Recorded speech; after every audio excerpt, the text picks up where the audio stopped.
Rematch against Edaug-Ethanb.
Matching hundreds. It's the coach. This is Madden NFL 19 on EA Sports. Coming up, we'll see teams with a couple of running backs who each went over 100 yards a weekend ago, as it'll be the Pittsburgh Steelers taking on the Jacksonville Jaguars. I'll be back with you again with scores around the league at halftime. But kickoff right around the corner. And standing by to call the action, here are Brandon Godden and Charles Davis. All right, Coach, EA Sports coverage of the NFL brings us to the Sunshine State in TIAA Bank Field here in Jacksonville. Nothing like the fanfare of introductions to an NFL game, and that was in evidence a moment ago. Fireworks, pyrotechnics, you name it, this crowd is ready as their guys get set to match up between the Pittsburgh Steelers and the Jacksonville Jaguars. Alongside my partner, Charles Davis, I'm Brandon Godden. Charles, you look at this Jaguar team. They've been playing their best football of the year, winners of 4 in a row. And going back through the tape, I thought they looked pretty good last week. It was a solid win, a comprehensive win. Meanwhile, for the visiting Steelers, they've got all W's on the ledger so far, a perfect 6-0. Yeah, still a long way to go in this season, but they're showing everyone early on that they intend to be there in the end. Lurching closer toward the midway point of this NFL season, and we're underway on EA Sports. This will be taken to the back of the end zone. And no run back here. This will be a touchback, and it comes out to the 25-yard line. So here's the first drive now for the Jags. At a glance at the man under center at 6'5", he always demands attention. It's pretty much become the norm when we see guys come out before a game and go through the route tree with their receivers. I thought it was exciting for us to see the exact same thing happen in practice. He's so meticulous, isn't he? He really is, and that tells me it's not just a one-time-a-week thing. They work on it all the time, trying to hone that fine edge. They want to see if they can get in sync and stay in sync in this one. They'll come out throwing here to start the drive. It's a short one here, complete to his tight end. And he takes this up to the 40-yard line before being corralled. So quickly all the way up at the 40-yard line. Now let's go. Now a play fake here on first down. Hit from behind, and he's going to be driven down. All day, baby. All day. We coming on. And they're picking up right where they left off with the shutout that they pitched last week. A huge part of that, this pass rush. They know how to get after people. Offensively, good luck finding some answers right now.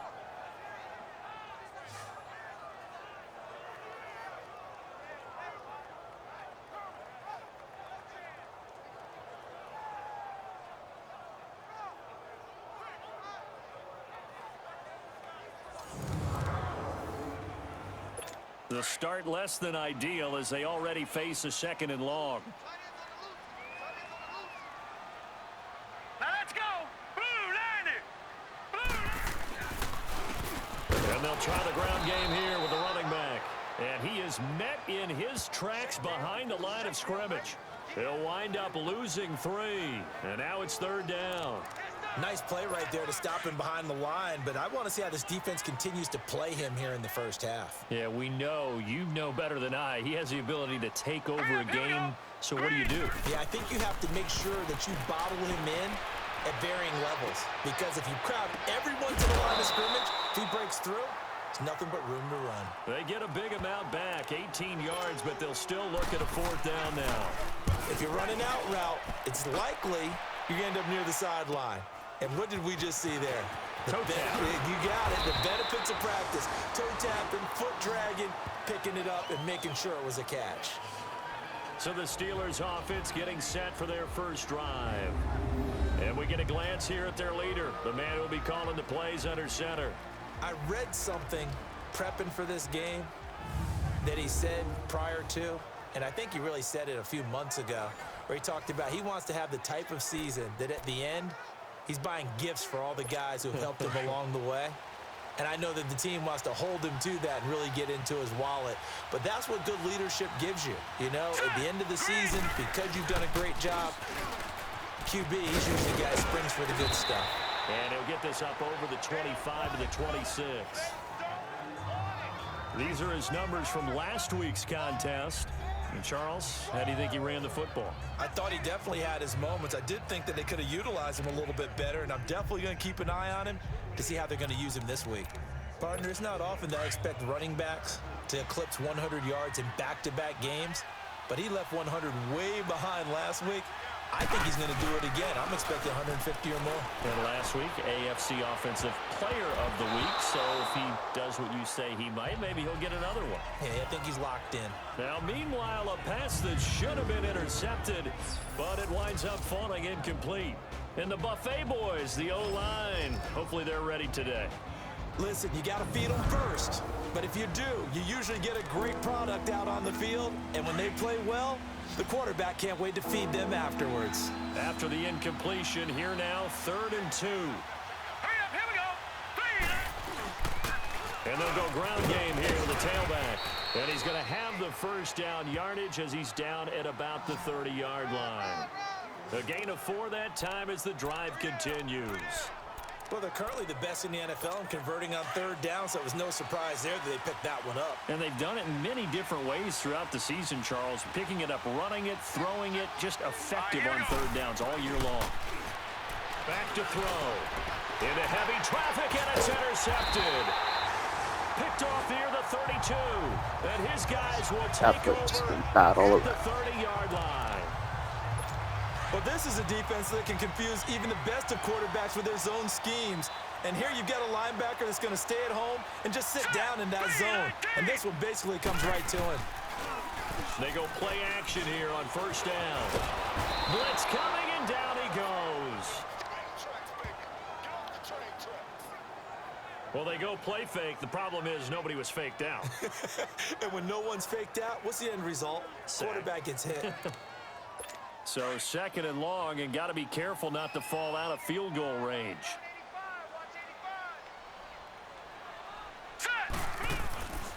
Out of the gun, they'll look to throw. Over the middle, and it's incomplete.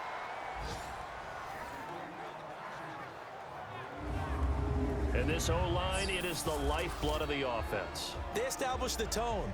Mean, nasty, physical. They can't wait to get after people. That allows the rest of the offense to feel confident. An incomplete pass on that last play, and that means they'll need to come up with something here on 3rd down. All right, here we go. Green 39. Green 39. They'll look to throw. And this is going to be incomplete. Before the game, they were running the route tree about as efficiently and effectively as we could have possibly imagined, but sometimes the passes just go awry. Yeah, let's face it, when you're running the route tree in pregame, you don't have defenders breathing down your neck. You don't have defensive backs making plays on the football. Hard to replicate the intensity of the game in pregame. And Pittsburgh getting set to take the field. That opening drive ended with the INT. It didn't lead to points, but still not the way they were hoping to begin the game. But how about going and telling your defense, thank you, a huge thank you. You said it didn't lead to points, stalled off that drive. Now they've got a chance to redeem themselves and maybe reward their defense a little bit by putting some points on the board on this one. There you see the starters defensively for Jacksonville. And they were terrific a week ago in that victory over Tampa Bay, Charles. I just consider myself fortunate that I'm not in charge of the offensive line. They gave up 7 sacks last week. And if things don't improve in this game, the head coach isn't going to be looking at the offensive line. He's going to be looking at the offensive line coach. And that's when things get dicey.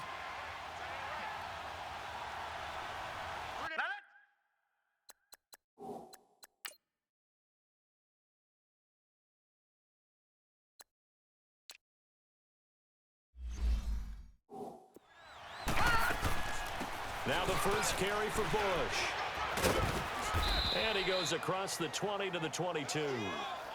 It'll be a gain of 5, but still about 3 yards shy of the first down marker, and now it's 3rd down. And that's one of the reasons you like to blitz even on run downs. It confuses the blocking assignments. It doesn't allow those offensive linemen to get up to the second level. On 3rd and short, they'll try and pick it up through the air. And he will find his man on the outside. And he's taken down, but able to slip across the 35. Pittsburgh getting 16 yards there and also a first down. I like how they work the tight end on a nice little under route there. And if you're going to give him that much space, He's not even going to catch the football. He's going to run away from you a little bit, and that's exactly what he just did there, picking up extra yardage. And they'll go on the ground. 12 more yards there and another first down. And there we see an early burst that makes him one of the leading rushers in the league. Well, I want you to know, I listened to you yesterday when we were watching film. You said write down the word vision for him. It was on display there, wasn't it? It certainly was, because he allows the blocks to set up in front of him. And if that continues, it'll be a long afternoon for those guys trying to play some defense. Running game working. They'll stick with it on first down.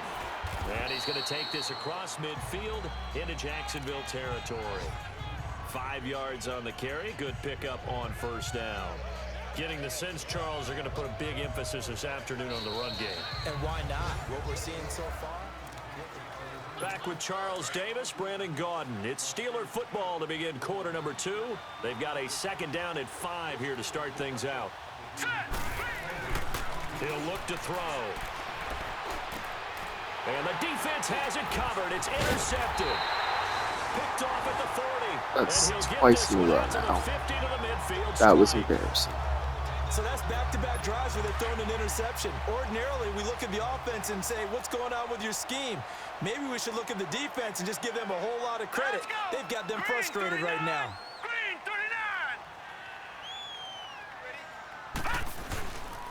And they'll run it here. And he stopped immediately there. No gain on the play there. Second down. And he got off the end there very quickly to make that play. Yeah, it was almost like the bullet train, wasn't it? I mean, just zoom. Quick, quick, quick. And what a terrific play, holding them to no gain. Here we go. Green 39. From the midfield stripe, they'll look to throw. And his throw is going to be incomplete. The turnover put him in great field position. They don't want to squander it with third down coming up. No, not at all. And you know what else you do? You make your defense mad. Yeah. They got you the football, gave you a great opportunity. You got to cash in and get some points. They'll drop to throw. And he's going to go down. They sack him back at the 42. Well, they went with the nickel. They throw in an extra defensive back. Coverage was very good. Yeah, it was exactly as you would expect. A passing down, you bring in the nickel package. Just as you described, the coverage was excellent and allowed one of their linemen to end up getting to the quarterback. And now running right through him. A very nice job on the run back there. He'll get 23 yards all told. And the Steelers will go on offense here, 1st and 10. Now we get a peek at the captain of this offense heading back out there. Bottom line, he's got to figure things out. He's completed 3 passes, but 2 of them have been to the wrong team so far. And when we talk about the best quarterbacks, we're usually talking about touchdown-interception ratio, aren't we? And 2 to 1 is acceptable, but the top line guys, 3 to 1 or better is what they're looking for. Now we're talking about interceptions versus completions. That's not a ratio should ever be in any discussion. One thing you're hoping for when you run drag routes, you're able to hit a receiver in stride, and he can pick up a lot of yardage after the catch. But in this situation, the defense was effective, able to stop him before he could get a good head of steam going. Call it a gain of a yard, and it's going to bring up 3rd and 5. But we just saw a great example of what we talked about with his coach prior to the game. He's definitely one of the better linebackers at reading the play and flowing to make the stop before it turns into something big. And that is incomplete. What the F was I'm not sure we that? could spot any tendency here on this 3rd down. That was just bad.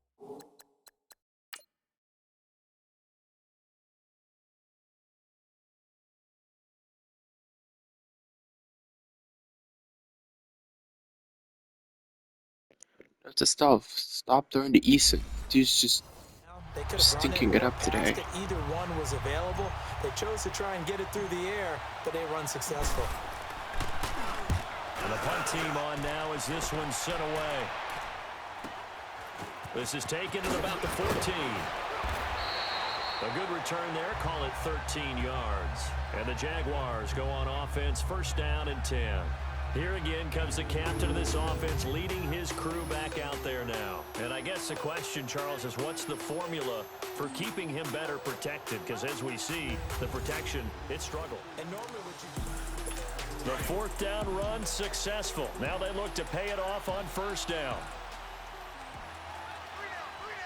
Hurry up, here we go. Green 39. And they'll go with a ground attack here. And just a short gain that time as they're able to get him down. Give him a couple on the carry there, 2nd and 8. Earlier this half, you were wondering how the defense was going to handle him defensively. Were they going to bottle him up at different levels, so to speak, is what you said. What have you seen so far? I think they've been absolutely terrific because it feels like on every play, if we were watching this in the film room, when you clicked off the film or stopped it, you would see 11 shirts of that same color right there in the frame trying to tackle him. That's what you're looking for. But one thing that I've liked defensively is that they've shown him a lot of different looks here in the first half. They've come after him. They've sat back. I think that's what you need to do to keep an offense guessing. And they certainly have kept them on their toes. That's why they haven't had much success on the scoreboard. 5 yards on the pickup, and that's going to bring up a 4th down. So much about offense is what you call hidden yardage. You know, you throw the ball to someone, they catch it, and then they can make a big play. You know, they create a play, run after catch. They did a really nice job here of limiting that and keeping him from a first down. Yeah, stopped him in his tracks. We got three. Set! 319! 319!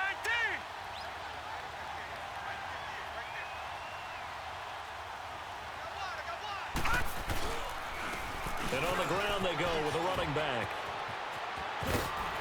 And just shutting him off there. And he's able to get this one all the way past the 30. A big chunk on the ground there, 27 yards. Yeah, baby! Yeah! Coming up at halftime, we remind you once again that we're going to check in with Jonathan Coachman in Orlando. He'll have stats and scores from around the NFL as we reach now, hard to believe, the halfway point of the season. Time flying. It certainly is. Time to get the sweaters out, my man. Looking left side, and he's got a man. It's Chavez. And he slips up past the 45 before being tackled. 16 yards right off the bat and a first down. Right after the turnover, they come out throwing. And that means it's a sudden change situation. We used to practice it on defense. Sudden change, get out there, stop the offense. But you typically run out there a little bit unsettled. I think that's why he came right out throwing the football, hoping to catch him off balance. And he did. A loss of a full 3 yards, and now it's 2nd down. I know when I was a kid, I always got real excited when I saw those lateral-type runs. But the best backs that made it happen, they put a foot in the ground and just go. That didn't happen there. That play got swallowed up. Here we go now! He'll drop to throw. He's going to loft one deep left side here. And they went for a big play through the air on 2nd down. Couldn't connect. Now it's 3rd.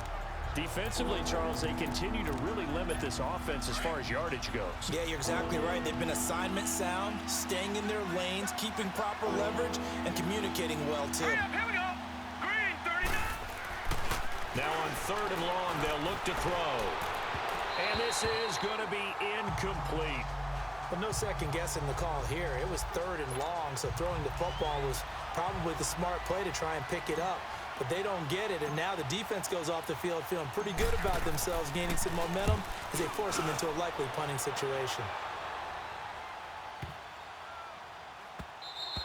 And he couldn't get it to check up. That kicks all the way into the end zone for a touchback.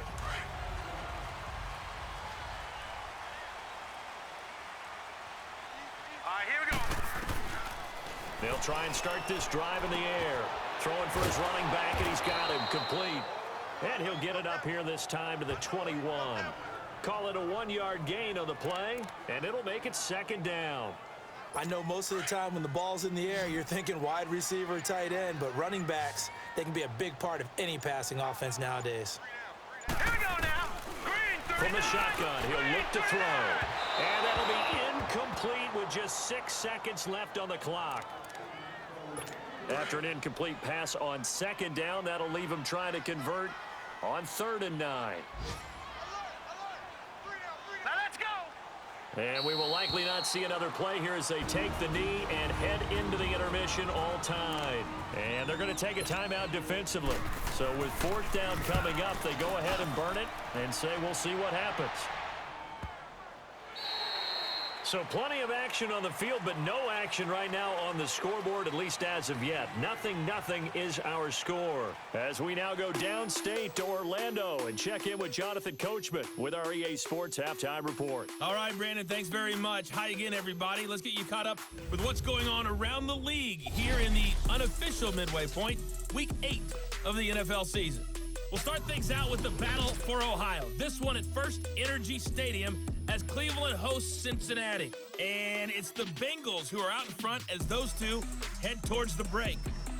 The Bengals looking to sew that one up, and they look to be in pretty good shape. From there, we're off to check out another game. And you can see they have the lead over the visiting Tennessee Titans. The Texans seem to be on their way to what would be a good victory. Lastly, let's check on one final game for you. And that game all square as they take on the visiting Cowboys. Meanwhile, in our game, to call it a defensive battle would be an understatement. 0-0 is our score. We'll be looking for something in that second half as we send it back to Brandon Godden and Charles Davis.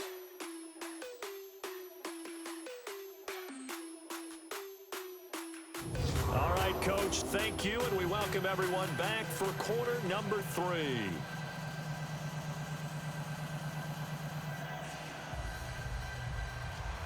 Forecast calling for more of the same. The rain set to continue as we are underway in the second half. This is taken about 7 yards deep. And no run back here. This will be a touchback, and it comes out to the 25-yard line. The Steeler offense now with a football first here to begin the third quarter. These guys had to punt last time. It has not been a very fruitful game offensively thus far. They haven't even made a trip to the red zone. And I know that everyone's going crazy on that sideline because that drives you berserk to come off the field, not really move the ball well. As you said, not even get to the red zone, let alone, not even put points on the board. They've got to just take a deep breath, relax, try and figure out what is working, and call more of that. And they'll try the ground game here with the running back. He finds an opening past the 40. And he's going to get this into enemy territory at the 45. All told, it's an even 30 and a first down. This is a little bit like baseball here. Strong up the middle. Both sides want to be that. In this case, the offense ended up winning the ultimate battle. And those big runs between the tackles, that's a little deflating for a defense, isn't it? It really is, because that's where your strength's supposed to be. You're supposed to be in a spot where they can't make that yardage there. You're supposed to send them outside. Not in this case. So the big play moves them all the way across midfield. It's 1st and 10 from the 45. Right back to him on first down. Spins by. Oh, and now he bowls him over. And he gets this inside the 35-yard line. 12 yards that time at a Pittsburgh first. And that's the big fella's MO right there. Running through tackles, keeping the sticks moving forward. This defense, if you don't bring 11 guys to the ball to try and get him on the ground, he's going to keep making runs like that. I feel the press box shaking every time he touches the rock.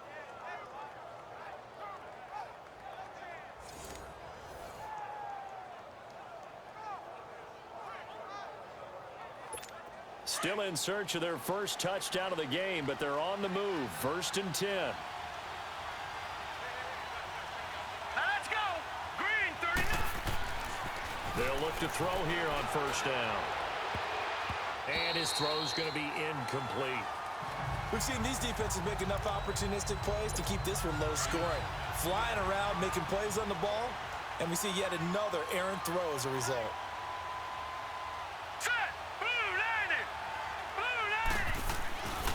He'll try again with the arm here on 2nd down.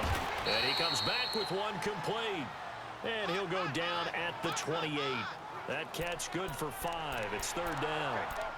And, partner, I think that was a great example that not all tight ends are created equal. Because everything was right. Got the completion, but he's not one of the more dynamic guys in the league. So even though he caught it, couldn't turn it into much more. They're going to look to throw. And he's got his man on the out route. And down inside the 15 he goes. That one good for 14 yards and a Steeler first. I don't know what they talked about at halftime. Whatever it was, it worked. They look like a different team here in the third quarter. Yeah, I doubt that there are very many trash cans that got kicked over that type of a speech. I think what they did was they analyzed what worked in the first half, what didn't, and figured out a better game plan.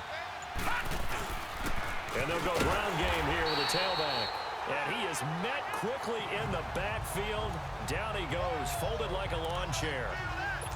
And that's another stop for the defense, something we've seen all game long. They've been on fire today. No matter what's called by the offense, they've had an answer for it. And they'll go on the ground.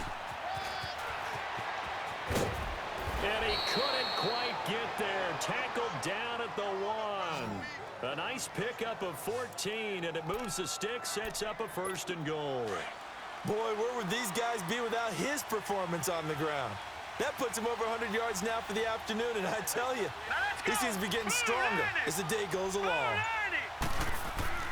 Looking to throw. Nowhere to escape, and he goes down. Well, surprise, surprise. 1st and goal at the 1.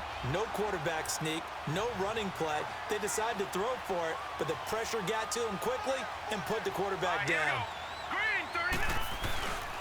They'll give it to him up the middle, and that one blown up quickly. Why would you be stupid enough to try to juke instead of try to run to the outside corner like I was trying to? Third down. Big play coming up. Here's Really? 3rd and But that's still 10. I'd frustrating. expect to see some pressure here. The pressure drops off as they'll look to throw. And that is incomplete.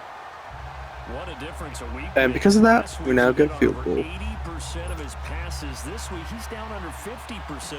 What do you see as the difference? Well, I think we're used to seeing a drop. If someone's over 80%, But I had a tug. hold that number, not in this league.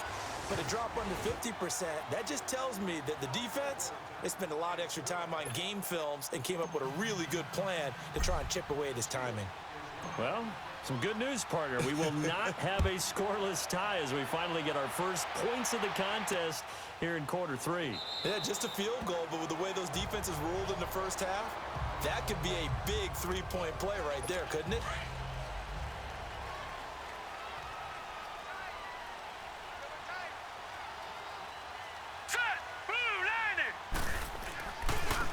Now they try the right side here. And he'll fight forward to about the 27-yard line. 2 yards on the carry there. It'll be 2nd down.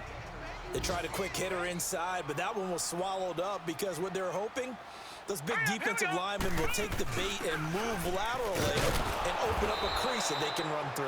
Didn't happen on that play. Looking for a cutback lane, but nothing there as he's met at the line of scrimmage. And that run was memorable for only one reason. There's absolutely no place to run with the football. No gaps, no creases, no gain. Back now in Jacksonville. It's been a very hotly contested game to this point. Just a field goal separating these two teams as we get set for the 4th quarter. The Jaguars on 3rd down. A pretty woeful 0 for 5 thus far. This is 3rd and 8. They'll set up to throw. And a big loss here as he's taken down. The amount of sacks that they've absorbed in this game is absolutely extraordinary. Let's just face it. This offensive line, flat out, cannot handle this pass rush. It's been demonstrated time and time again. The Steelers send out their punter now as the drive goes backwards, so he's on to punt it away. And now running right through it. So possession goes over here on the punt. And this offense takes over in great shape right at the 50. 1st and 10. And Pittsburgh getting set to take the field. And they